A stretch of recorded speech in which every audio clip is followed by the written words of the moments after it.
అండి మా company remote working వల్ల వన్స్ ఇన్ ఏ ఇయర్ మొత్తం ఎంప్లాయీస్ అందరినీ బెంగళూరు ఏదైనా హోటల్లో కానీ రిసార్ట్లో కానీ గ్యాదర్ అవ్వమంటారండి. మొత్తం ట్రాన్స్పోర్టేషన్ అకామిడేషన్ అంతా కంపెనీ స్పాన్సర్ చేస్తుంది. అలాగే ఈ ఇయర్ పామ్ మీడోస్ అనే రిసార్ట్లో గ్యాదర్ అయ్యామండి.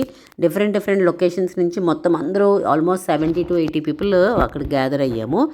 సో మేమందరూ కలిసినప్పుడు లేడీస్ అందరూ ఎట్లా హక్ చేసుకుంటాము అని చెప్పి చూడండి, మా మేనేజర్స్ అందరూ మమ్మల్ని ఎలాగా ఇమిటేట్ చేస్తున్నారో. సో సండే ఈవినింగ్కి అందరూ రీచ్ అయ్యారండి. సో ఆ రోజు నైట్ అంతా ఫుల్గా జోష్ పార్టీ ఎంజాయ్ చేసుకుంటూ పిచ్చాపాటి కబుర్లతోటి ఆల్మోస్ట్ డే అయిపోయిందండి. నెక్స్ట్ డే మండే నుంచి మాకు ఈవెంట్ స్టార్ట్ అండి. సో 9 to 5 మొత్తం ఈవెంట్స్ అంతే ప్లాన్ చేశారు. ఈవెంట్ అంటే డే 1 అంతా కంప్లీట్ సెషన్సే.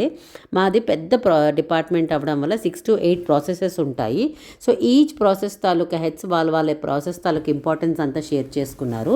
అలాగే నా పార్ట్ వచ్చేటప్పటికి నా process taluka good and bad నన్ను ఫీడ్బ్యాక్ ఇమ్మన్నారు. సో నేను మొత్తం చూశారు కదా మీకు వీడియోలో, నా process taluka good and bad నేను షేర్ చేసుకున్నాను. అట్లాగే ఈవినింగ్ 5 అయిపోయిందండి. అన్ని ప్రాసెస్ల తాలూకు ఇన్ఫర్మేషన్ షేర్ అయిన తర్వాత డిస్పస్ అయిపోయి మళ్ళీ ఈ నైట్ పార్టీ మా ఎక్స్క్లూజివ్ ప్రాసెస్ మా హెడ్స్ మాకు పార్టీ ఇచ్చారండి. ఏబీవి అనే రెస్టారెంట్లో మాకు నైట్ పార్టీ ఇచ్చారు.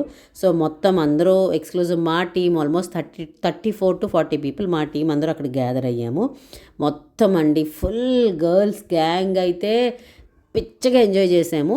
అలాగే బాయ్స్ అందరూ ఎవరి బెస్ట్ వాళ్ళు ఫుల్ అంటే గుడ్ అండ్ బ్యాడ్ మేనేజర్స్తో షేర్ చేసుకొని మంచి చెడు చెప్పుకొని కష్ట నష్టాలు చెప్పుకొని పార్టీలు మూడు ఉన్నది. అలాగే పర్సనల్స్ అన్నీ మొత్తం డిస్కస్ చేసుకొని వెరీ హ్యాపీ మూమెంట్ షేర్ చేసుకున్నామండి. ఆల్మోస్ట్ 11:30 అయిపోయింది. సో 11:30 అయిన తర్వాత ఎవరి రూమ్స్కి మళ్ళీ మేము హోటల్కి వెళ్ళిపోయాము. అక్కడితో ఎండ్ అవ్వలేదండో.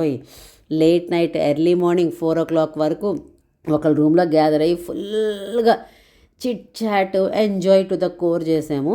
సో మళ్ళీ ఇయర్లీ వన్సే కదా మళ్ళీ గ్యాదర్ అవ్వమేమోనని ఫుల్గా ఎంజాయ్ చేసామండి.